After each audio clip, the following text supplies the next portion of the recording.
আসসালামু আলাইকুম রহমতুল্লাহ। সাহেব কিছু কথা বলবে, আপনারা শুনান। সাহেব বাবু নাকি তোমার নাম? তোমার নাম কি?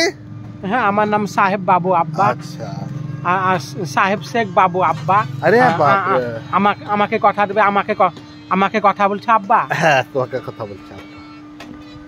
কাজ কাম করছো না কেন? কাজ করবে, এখন ধান কাটার সময় ধান কাটবে। ধান কাটছো না কেন? ধান। হ্যাঁ আব্বা, ধান কাটছে না কেন আব্বা? ধান কাটবে। ধান কাটবো আব্বা। হ্যাঁ, মুনিশ যাবা, একটা মুনিশ যাবা, না তো ধান কুড়ি হবে, মেলা ধান পাবা। চুরি করবে না। আব্বা ধান চুরি করবো না আব্বা। হ্যাঁ, চা হাবা বলে আমাকে দুটি ধান দাও, ধান দেবে। আমাকে ধান দুটি করে দাও, তাই বলবো। তাই বলবো আব্বা। হ্যাঁ, আর দুটা কুড়িয়া নেবে, আর দুটা গল্লা দেবে, তাহলে মেলা ধান হবে। আর দুটা কল্লা দেবে, তাহলে মেলা হবে। হ্যাঁ, মেলা হবে।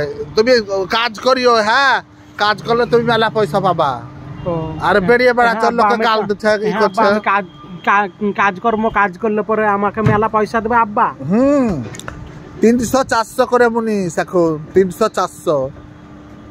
আস্তে আস্তে তুমি তাহলে ভালো হয়ে যাবে। তাহলে তোমার ধরো আল্লাহ যদি রহমত করে, তো তোমার শরীর ভালো হয়ে যাবে, তুমি বিয়ে শাদী করে ছেলে হবে। হ্যাঁ, বেটা বিটি হবে। আমার বেটা বিটি হবে আব্বা। আমি বিহা শাদী করবো আব্বা। হ্যাঁ, তো বিয়ে শাদী করবে। হ্যাঁ, ও তো দেখছিলে আমাকে আব্বা তেড়ে গেল মারবো বলে, হেঁটে গেল যে মারবো বলে আব্বা। আমার আব্বা বারোকে শোনো, তা ঠিক আছে, তুমি তাহলে ভালো হয়ে থাকিও। হ্যাঁ, খাওয়া দাওয়া করে ঠিক পাবে। হ্যাঁ, বলে যে ভালো হয়ে থাকো আব্বা। খাওয়া দাওয়া করলাম আব্বা। গা ধুই, শরীরের যতটা লিও। হ্যাঁ,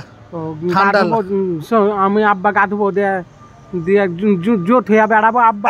হ্যাঁ, জুত হয়ে বেড়াবা, ঠিক বলেছ, জুত হয়ে বেড়াবা। তা ঠিক আছে, তাহলে তুমি তাহলে ভালো হয়ে করো। হ্যাঁ হ্যাঁ আব্বা, ঠিক আছে, তাহলে রাখলাম।